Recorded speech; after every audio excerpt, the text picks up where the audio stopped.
Nene. Urho kayo menene. Urima kayo menene. Urho kayo menene. Urho kayo menene. Urho kayo menene. Urima kayo menene. Urho kayo menene. Urima kayo menene. Urho kayo menene. Urima kayo menene. Urho kayo menene. Urho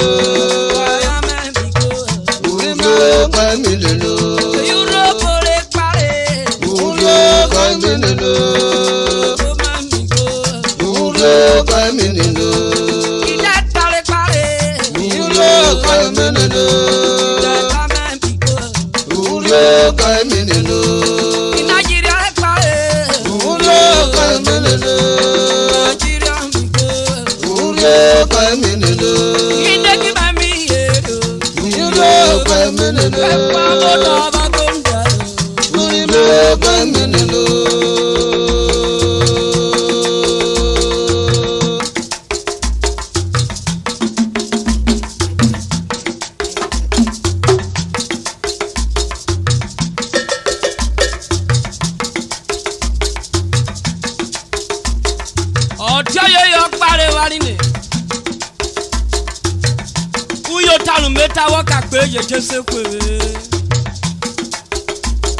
As far I am a dentalist, center of Delta from Ugeli, not local government of Delta State. Right here we are dental center.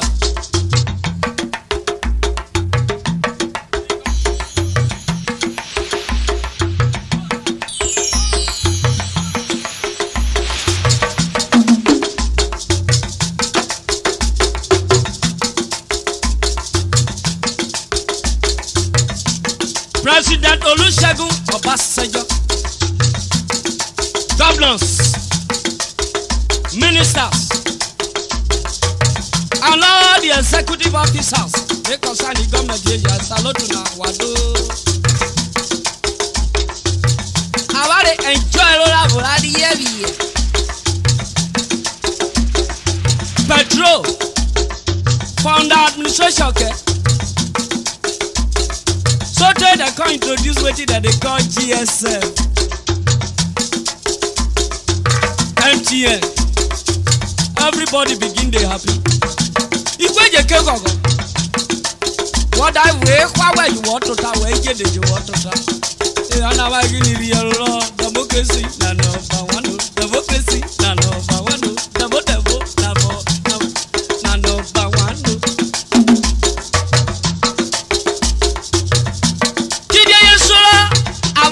Data center, who really not local government area. Call you central data. A reconnect here, a rent here, and a tower. We will travel the way from Ugele to worry, go make up. That is no good though.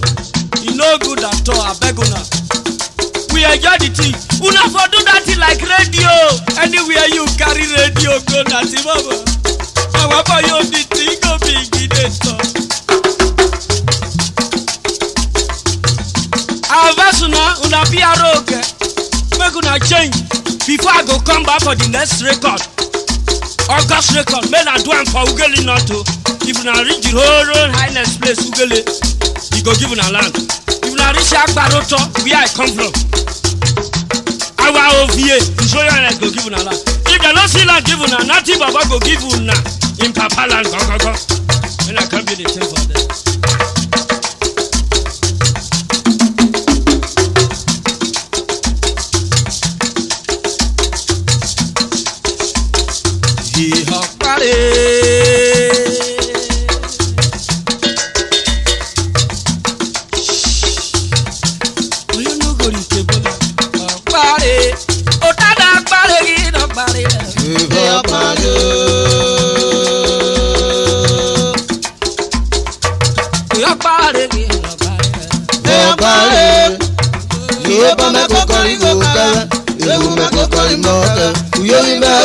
Go, Panulo, yo.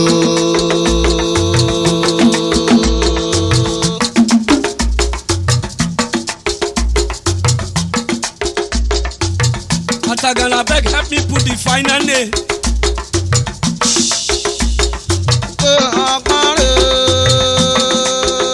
Obigori Quebecire, Esili Michel Fam.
Nigeria, they go abroad, they dey for here. We go get the money here.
Mr. and Mrs.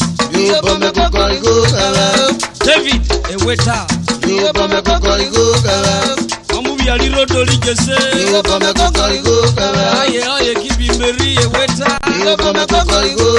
Chairman, Chief Executive Director, Medway Group of Companies, Chapel Daughter, maker of Medway Portland Cement,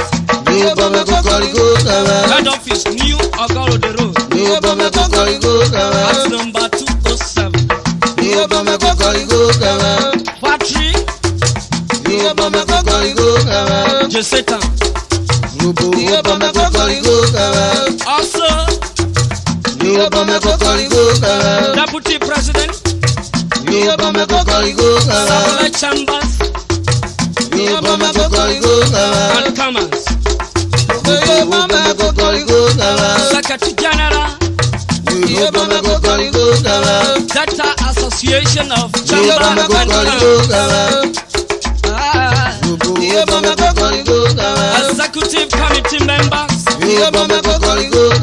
Nasima, Nigeria Association of Chamber and Commerce, Industry, Mines and Agriculture. What did that Salamu Urhobo Nana? What you born like what will I say?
Executive Director, Second Spring Academy of Rome.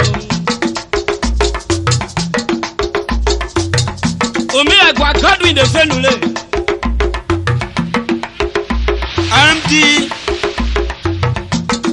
Somi Electronics, Ugele, Igegele na nada ruerola kewe. Oda wesi obono wo bioto, inoko swela tola.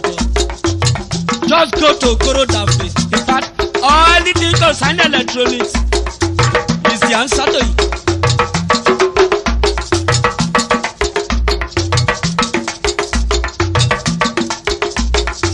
One letter.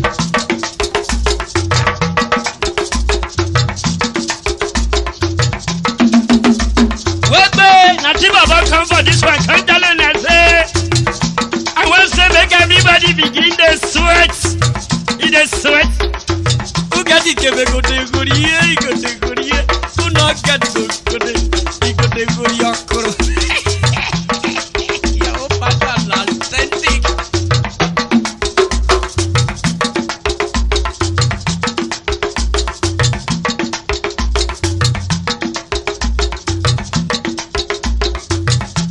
You go like a kuro digere. Ovali ni kweje kiti tutala ovali ni. Ina na wura na biko. Bebe tawe na biko ni zekado ovali ni. Babibu ye wajari ovali yari yo. Amirode. Elo na amirode. Amirode. Milo na me na amirode. Amirode. Ilo na me na amirode. Amirode. Ilo na me na amirode. Amirode. Miwe bulolo na amirode. Amirode. Miwe bulolo na Amirode. Ilo na me na amirode. Amirode. Ilo na me na amirode. Amirode. Bemlo mote tera kidiekpa. Amirode. Bemlo flado kidiekpa kawe dako mira kwa. Amirode.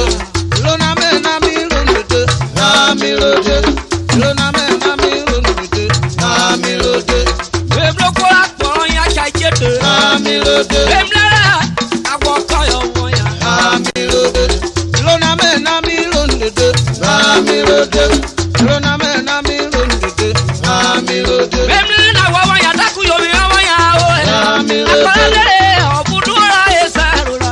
Amirode. Minu Ilo na me na amirode. Amirode. Ilo na me na amirode. Amirode. ilolo na me amirode.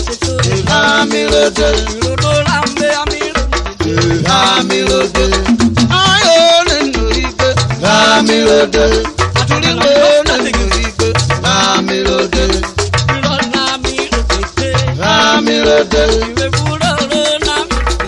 Mamirode, Nonamena Mirunde, Mamirode, Nonamena Mirunde, Mamirode, Oda wamla parena, Mamirode, Bipa Urhobo wegena wakotare kisirako, Mamirode, Mamirode,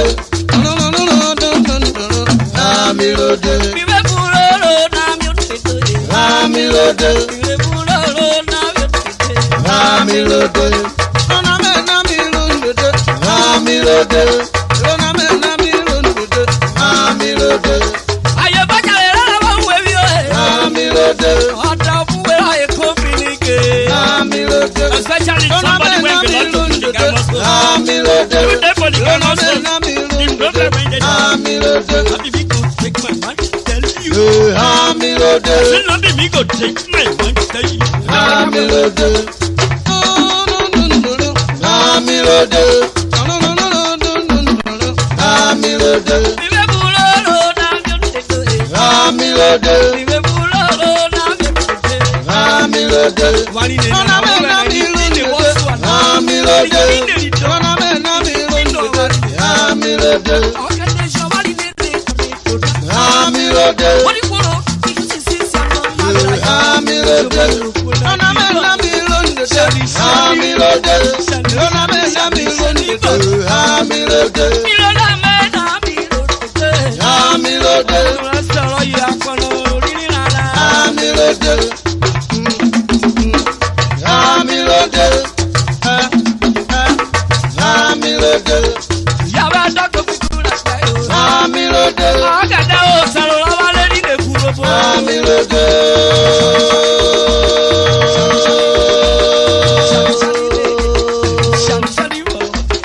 Ṣàǹṣàlìwé.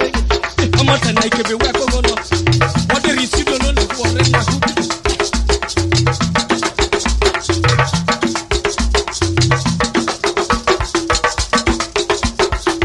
I say I go dance and I go sweat for this one.